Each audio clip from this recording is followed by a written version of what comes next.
Hello, everybody. To all of our 0 viewers currently. But we are doing a surprise Disengaged episode. This is my first time doing it live because people have convinced me to do so. I'm not happy about it because this makes me very nervous to be in charge of all the buttons, but and James was nice enough to also be convinced to do this. It took a while, but he is finally here for his own Disengaged episode. So, hi. Hello, producer Erika. Thank you for having me on your the first time that you've live streamed this show. If you are interested, Disengaged has been a podcast for a while, and now producer Erika is going to live stream it. Yes. Thank you for having me, and thank you for thinking that I might have anything interesting to say. Whether it's interesting or controversial, it should be fun, right? I never say anything controversial. Never. Mm-mm. Well, I know I've been taking a break from the show for a little thing called grad school, and I will be starting that again back in January. But if you guys are interested, I will definitely keep making the time to do little streams because I think that's actually a little easier than the recording. So a lot easier. In fact, if you want to be interviewed on Disengaged, you can send us a message on, you can send us a DM on Twitter at Goblin Neon, or if you know someone who you think should be on this show, then also send us a message. Yeah, and I'm open to different, types of conversations. This show's currently been all about the players and their how they came to D&D or tabletop games and how they view it, how they play, that sort of thing. But I'm interested in also going into delving deeper into specific topics. So, but I have not anything prepared for today. So we're just going to talk about James's experience with D&D. And we're going to avoid his hatred of Pathfinder because that's no fun. Ask me your questions. Well, question number 1. Mm-hmm. You like to DM. I do. More than you like to play? Well, it depends. Okay. Depends on the DM. Okay, that's fair. Go ahead. You go ahead. No, you go ahead. You were going to answer No, my you question. Go ahead. No, you go ahead. The worst episode ever. All because of James. But I was going to say, how different do you find it really to DM versus to play? Like, what are the differences? Well, if I'm playing, I have to pay attention, which I'm not totally into. But it really depends. That. It really depends on who's DMing as to whether I like to play or DM more. I like DMing because I can move the story along. I can create the arch of the story. Do you feel like you have more control? I don't know. No, it's not about more control. Like when Kristen DMs, I'm just along for the ride. You know what I mean? Like Kristen's gonna do some crazy stuff. I'm just along for the ride. Or when Morgan does on her Icewind Dale campaign, I'm pretty into that. Just being my character, playing along with what she's come up with.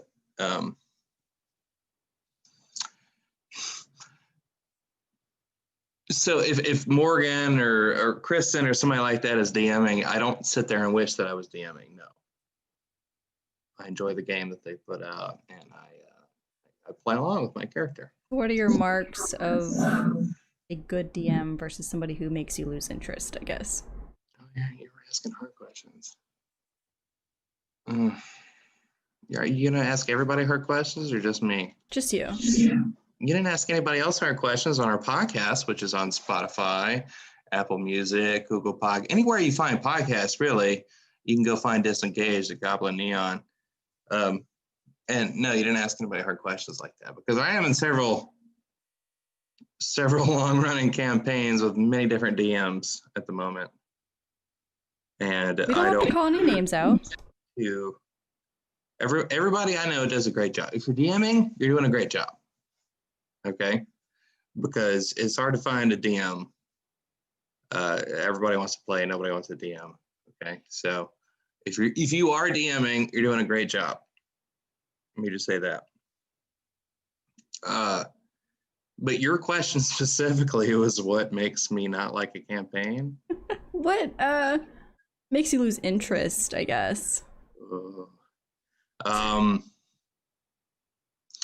makes me lose interest? Listen, I started playing in high school. That was back in the 50s, I think. Sometime back in the 1950s, I started playing in high school. It was Advanced Dungeons and Dragons, which nowadays we know that as second edition, right? But at the time, it was just Advanced Dungeons and Dragons. And then I didn't play again for 400 years, something like that. And then a coworker introduced me to D&D again 3 years ago. So I started playing 5th edition.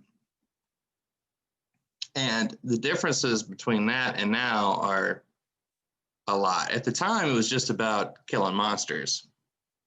And if you had asked me 2 years ago what the point of D&D was, I might have said killing monsters. And I may have said that to you. Now it's killing characters, players. Producer Erika, I may have said that to you personally, but it was about killing monsters. But now I have a different look out on the whole thing. It's about the story to me. You like crafting stories. I do. And if the story is interesting, then I'm on board as a player or as a DM. Do you ever overthink your story, do you think? Yeah. I knew the answer to that. Yeah, I do. And I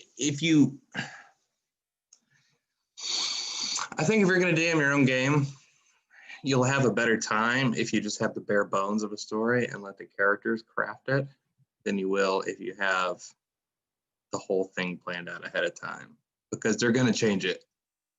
They're going to. And that's the point of the game, is for the it's for the players and the DM to get together and make the story together. Do you try to predict too much what the players are going to do? Not anymore. I used to.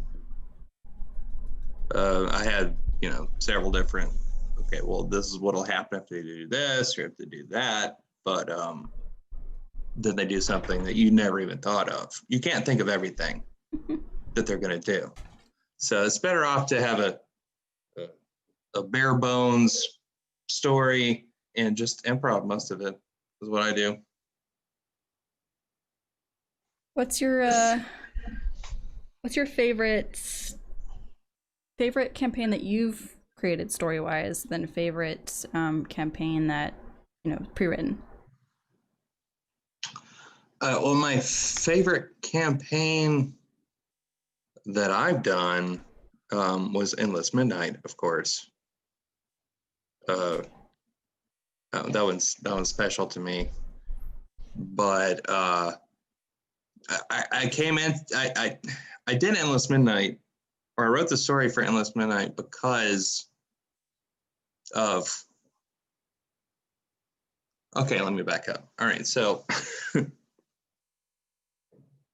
the first campaign I started, like long-term campaign, was Ghosts of Saltmarsh, right? That's our home game that we do on Friday nights. And if you can call it that. Ghosts of Saltmarsh, I mean. Well, it used to be, and then it evolved into something else, right? And we've been homebrew for a long time. A long time. The characters are approaching level 20, and so while I was doing Ghosts of Saltmarsh, it was like, man, it'd be nice to do like a story-heavy campaign as a DM, right? And I wanted something a little more a little more, you know? So I did Curse of Strahd. I had 4 or 5 players for Curse of Strahd, and you know, back before the pandemic, they would actually come over to the house and play the game. I remember you were in that, producer Erika, at first, anyway, until school took over. So, so we did Curse of Strahd. It was like 8 months that ran, and it was pretty much weekly. It ran, and during Curse of Strahd, I got a taste for making the players feel something, because I've always been into movies and novels and all, you know, other kinds of media that you consume, and I like when they make you feel something as a person. What I got a real taste for that during Curse of Strahd. So once we started doing this whole Neon Goblin thing, right?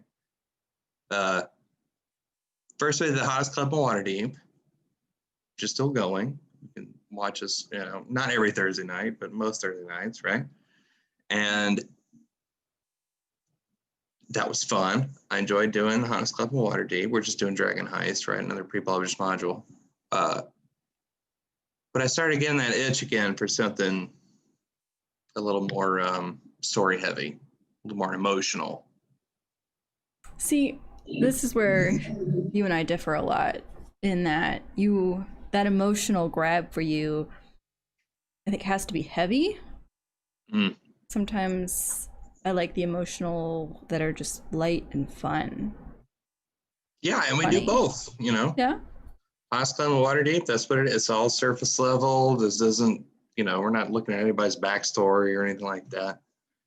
Which is why I started wanting to do something a little heavier. So I messaged a few players that we had played with before and were very good role players. And I said, how about a post-apocalyptic neon hellscape, right? And that's what we did, Endless Midnight. It's only 7 episodes, and it is also on Spotify or Apple or Google. It's very good. Everybody should listen to it. And what was most satisfying to me as a DM is when I made them really feel what their characters would be feeling. You know, when Morgan, for example, burst into tears in the last couple of episodes, that was the most satisfying thing for me. But why does everything have to be sad? It doesn't have to be sad. You can get happy cry too. Stay tuned for that, by the way. You can happy cry too. But I'm skeptical of your skills to make somebody happy cry. I'm just saying. Well, you're gonna see, because I like making the players feel something about what's happening in the game. And if I can make them feel something enough to where they express an outward emotion like that, then that's the most satisfying thing. Can we talk about how you have a piece of artwork commemorating every campaign too? And these characters? And what do you mean? You have artwork for every campaign. What are you talking about? Oh, we're not going to talk about that. What are you talking about? No, you can talk about it. I want you to talk about it. This is Disengaged. You can talk about whatever you want. I want to talk about Stargate. Okay. Anything but Stargate, please. Anything but that. No, I think it's sweet that you have a piece of artwork for. Do you want to memorialize a campaign in such a way? Well, we at the house, again, this is way before any of this COVID stuff. We used to play. We did Dragon Heist, right, at home. And I got our friend, who is an artist, to do a piece of artwork, which is hanging on the wall. And then, yeah, ever since then, I'd like to have something on the wall once the campaign ends, just kind of commemorate it. Yeah, we do that. The same friend made something for our Saltmarsh campaign, which I haven't gotten framed yet, but I suppose I will eventually. Although it doesn't really resemble what the campaign's turned into at this point. That's so much. Yeah. Okay, so going back to the heavy role play, Mhm.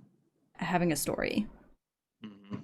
that has to affect your NPC character creation. Yeah, So definitely. talk about that process. And are there NPCs that you just throw in just because you have to have somebody, or are they all very well thought out? I mean, some of them are just, somebody for them to interact with in some way. They don't all have to be, progressing the story. In fact, the more dumb little NPCs you put in there, the more the whole campaign's fleshed out, in my opinion. The more people for them to talk to, even if they're consequential or not, will progress the story or make it seem more fleshed out anyway. You still get an understanding of the player characters by their interactions. Yeah, definitely. Whether it's a shopkeep or the stable boy from Endless Midnight, whatever it is. The stable boy, for example, didn't progress the story in any way, but it was, something for the players to do, to talk to flesh things out. More NPCs you have, the better, in my opinion. Right. I try to sit down before we actually play, and I come up with names. Who might they come into contact with, and I'll sit there and I'll come up with names of these NPCs and things, just to make sure, just so I don't get caught flat-footed. Can't just improv a name? I can, but it doesn't work as well as if I come up with them ahead of time. Well, how much? That's how you end up with Boblin the Goblin, How much of their backstories do you create in your head? Oh, the NPCs? Mm-hmm. Sometimes none. It depends. In Endless Midnight, there were a few NPCs who were integral to the story, and they have as much backstory as the characters do, if not more. But if it's like a shopkeep or some guy or whatever, like a few weeks ago on Entropy, we did where they went to Schliedel, and they met a guy named Nestor who ran Schliedel. I don't know what his backstory is. He's basically Amish for the most part. That's about all. That's about all the backstory I have for Nestor. Has streaming changed the way you view anything with D&D? Yeah, absolutely. When we started Neon Goblin, it was just a podcast for the first few months. We did Endless Midnight. We were doing the Hottest Club in Waterdeep, and in a few ways, I miss it. The podcasting experience, where you film, you record it, and then you edit everything up. Mm-hmm. Lots of editing. And I kind of miss it. It was a lot of work, but Endless Midnight was a much different animal than Entropy is, for example. Entropy is in the same setting. It's in Scythia. Some of the things from Endless Midnight are coming into Entropy because it's 5 years later. Do they know that yet? I believe so, yes. Oh, okay. Yeah, they know that. Okay. I still have to listen to it. Week. They met right for last week, and they made it to Absolution last Sunday night. Yeah. Oh, my sister's gonna be so excited to listen to that one. But I kind of miss the podcast deal where you can heavily edit it. You can we were doing some weird stuff in Endless Midnight. We producer Erika and I we emailed a shitload of bands like, hey, do you mind if we use your song in our podcast, right? And a lot of them got back to us and said, sure, why not? So we did, and we would feature a song in the middle of the podcast. I thought that was really cool. We can't really do that on live stream. No. Live stream is a lot more stream of consciousness than the podcast was. I enjoy both, of course, but I think it's gonna be a lot more work to get that same level of emotion out of Entropy as it was for almost midnight. There's something interesting about just having audio and immersing yourself in just the audio, but then also being able to see the emotions on players' faces and see the surprise and it's, I mean, it's great watching people play. I mean, eventually I'd like to get to the same level of production quality as Don't say it. some of the bigger, some of the bigger streamers have. But at the moment we're stuck with Zoom, right? And Zoom's good. You know, we can be together on the live stream, but I don't know. There's something you're missing something if you're not in the same room. I think. I can understand totally why they decided to take a little hiatus during the lockdowns of California, and then took the time to figure out how they were going to keep everybody 6 feet apart and all that. I understand why they did that. You missed something. You're missing something, I think, if it's all over the computer. Sort of that collaborative feel, I think. Yeah. Which, you know what, I think we should go back to doing those little ads. Oh, I love those too. Yeah, so those are great. We could easily pop those in on a break. We need video though for that. Do we? Well, I don't know. I mean, I've been trying to get Steve and Chris and make a video of them acting out the Stable Boy ad. Chris is in the chat right now. They're both in the chat. Tell them. Yeah, I mentioned that Steven, I don't know, it was months ago. But you know, you mention things and it goes by and you forget about it because we all got things going on. You know what I mean? And but I'd mentioned that to them, like, hey, do you have like a good camera? Because Steven is, of course, in the industry, as they say. And he was like, well, no, I don't have a good camera, but I could probably borrow one. And I was like, well, maybe you could act out the Stable Boy ad. And we'll make a video. I have, video editing capabilities. We'll make a video. We'll stick it in there. And it hasn't materialized yet, but who knows in the future? Who knows? Who knows? What are your future goals for Neon Goblin? When we started this thing, I had this idea that maybe we would be, of course, famous and rich, right? Well, I'll be famous and rich, but the longer we've been doing it, the less I care about that. I had a conversation with a friend recently about algorithms on YouTube and stuff like that, and I just don't want to do any of that. I don't want to sit there and think about algorithms and trying to get followers and all that stuff. I feel like this doesn't really cost us any money to do, so we're just gonna keep doing. I was streaming Baldur's Gate for Christ's sake a while back. We're just throwing shit at the wall to see what sticks. Basically, there's a fine line between doing something as a hobby and then having it as a full-time job. Yes, I mean, people always want their full-time job to be what they love to do, but it's and I think if we accidentally got famous, it would be more of a complication than anything else, right? So we're just gonna keep doing what we're doing. We're happy with our 69 followers, and 100 though. Come on. We could hit on that. That'd be cool. 100, 200, something like that.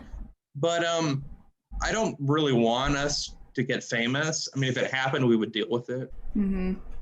I don't expect that to happen, obviously, but if it did, we would deal with it. But that's not what we're aiming for. We're just having a good time. It's like a hobby for us. And if people watch and enjoy it, that's really all we can ask for.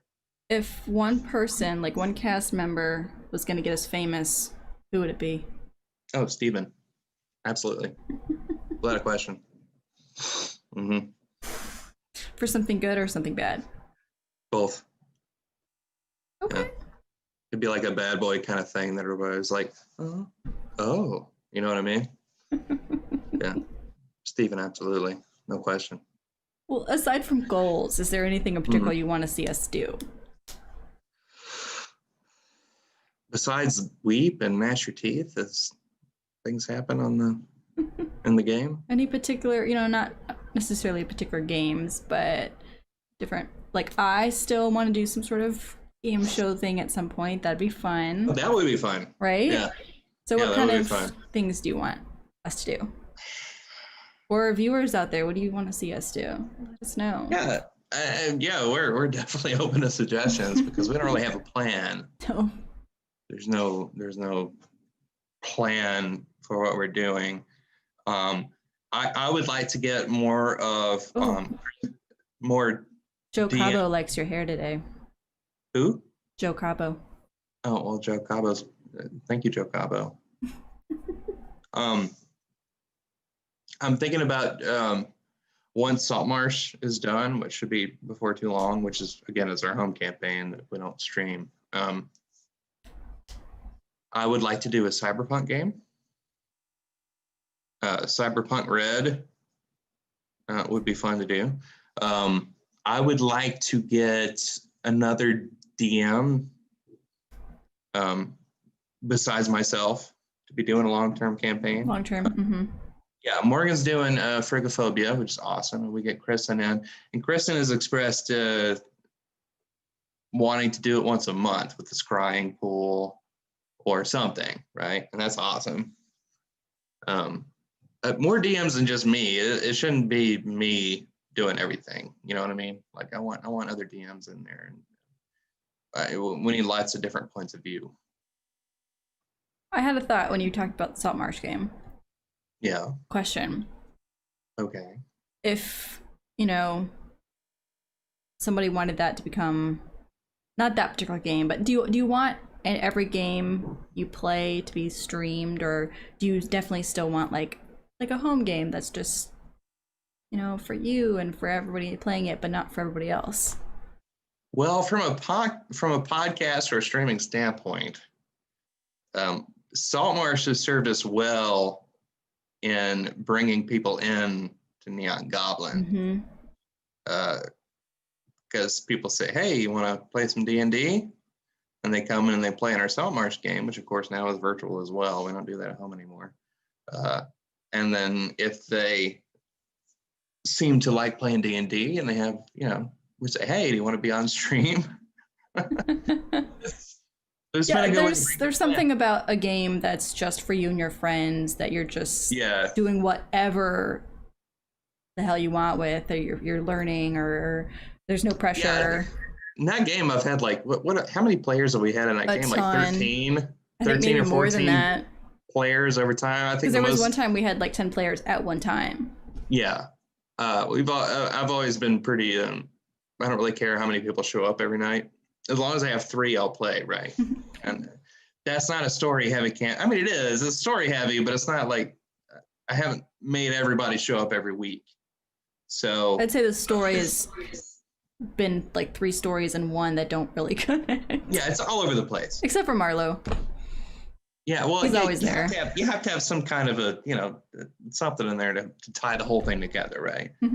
But I haven't been like, you have to be here every week, or else we're not going to play, right? So we ended up with like 13 different players who are welcome to come in whenever they want. Oh, you can't be here this Friday or for the next month or so, whatever. Come in when you can, We're just going to kill you off temporarily, but... Well, we just hand wave that, like, oh, I don't know, where did Sybil go? I don't know. You killed Kira, but Sybil, yes. That was a different kind of campaign, though.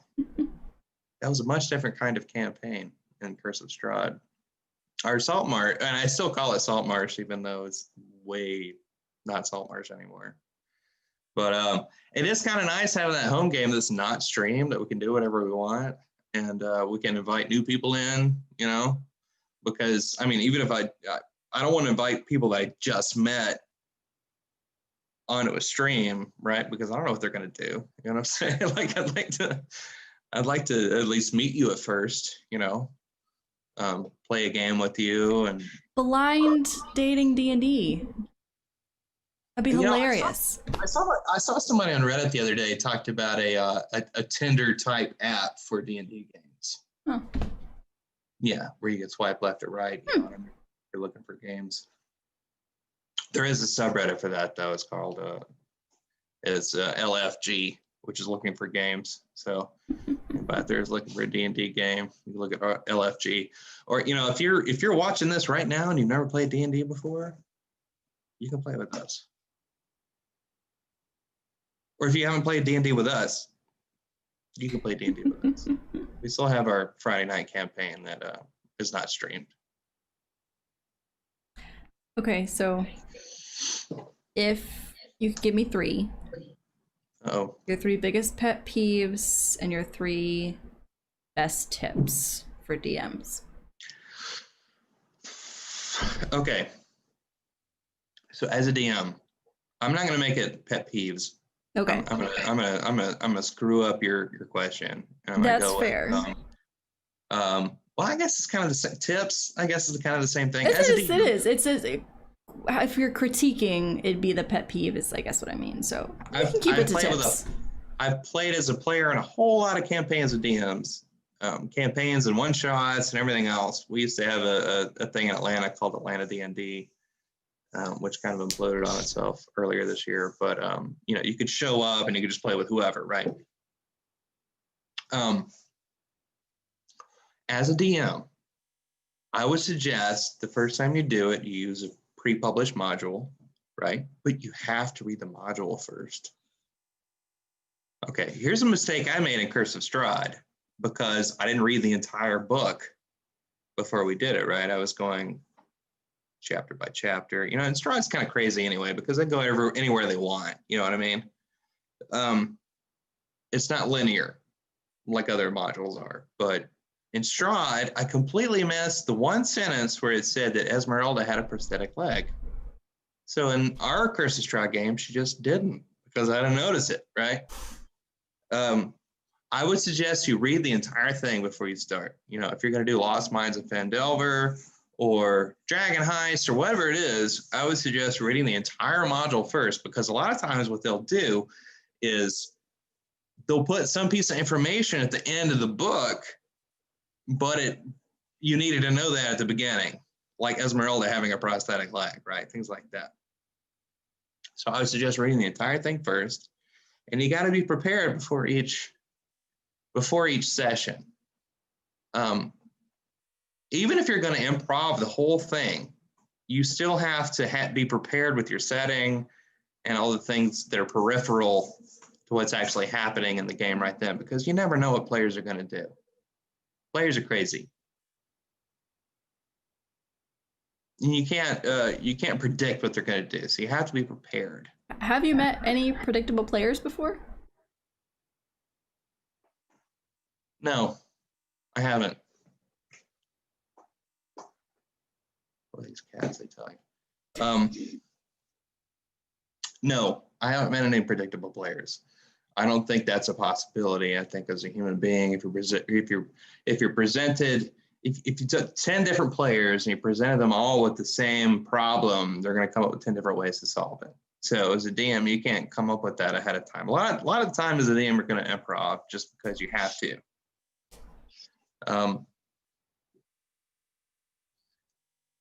Also, I would say as a DM, you need to be flexible.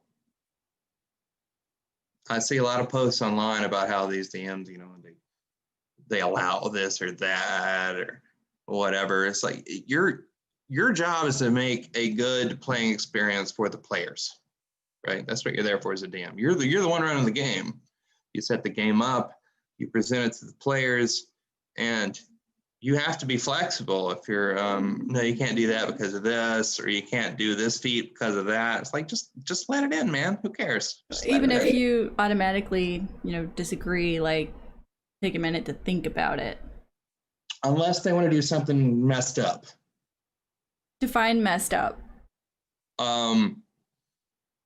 I don't want to get too far into it, but if they do anything, are we talking game-breaking messed up or like?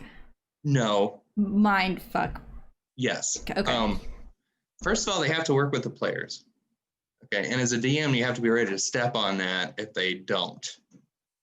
If you get that murder hobo who upsets the other players, or they want to do things that are, I don't know, you haven't come up against Erika because you've been playing in our games, but sometimes you get that player who tries to do something really messed up. You gotta be ready to step on that as a DM. You can't let that go on. You have to be like, no, and in some circumstances, you can show yourself out, you know what I'm saying, at that point, because it's not worth upsetting the whole table and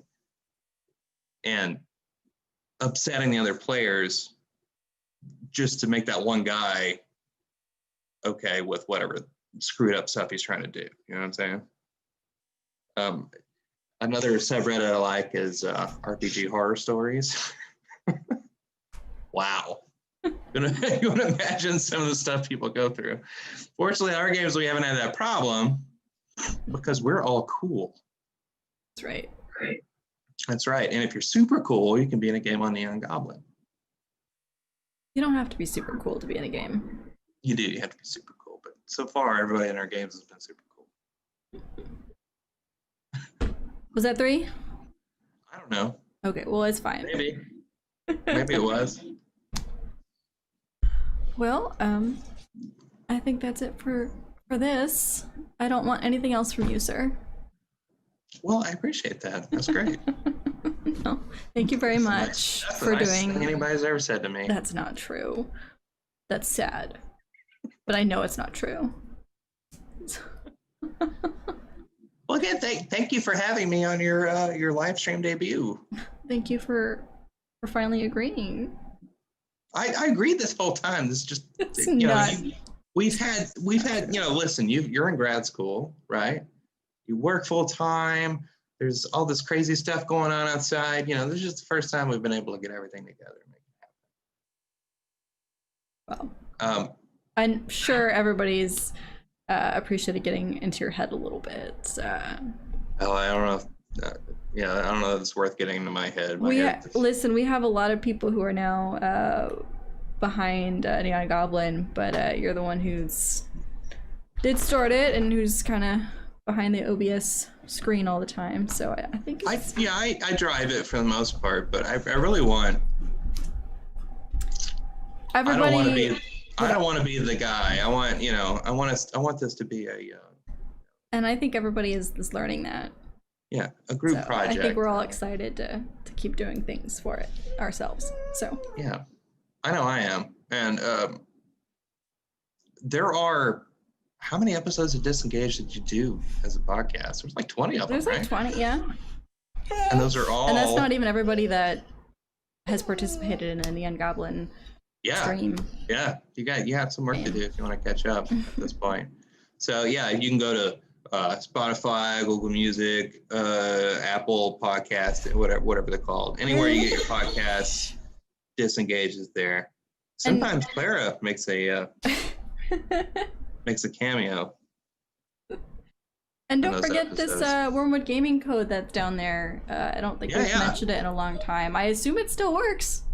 But they were kind enough to give us a code for free domestic shipping, so people should use it. They were kind enough. Erika sent out emails to a lot of different companies when we first started doing this thing. We haven't done it in a while, but we don't really have any more followers at the time anyway. But Wormwood Gaming was nice enough to give us a discount code, which is a big deal because we can put on our overlay. It looks like we've been sponsored by somebody, right? And they know that. They know that, it's no skin off their back if they give us a discount code, right? And it was really nice of them to do that because if you put Neon Goblin in, when you go to check out, you get free domestic shipping. And it was super cool of them to do that for us. It really was. So if you buy anything from Wormwood Gaming, please do so. And please put that code in on checkout.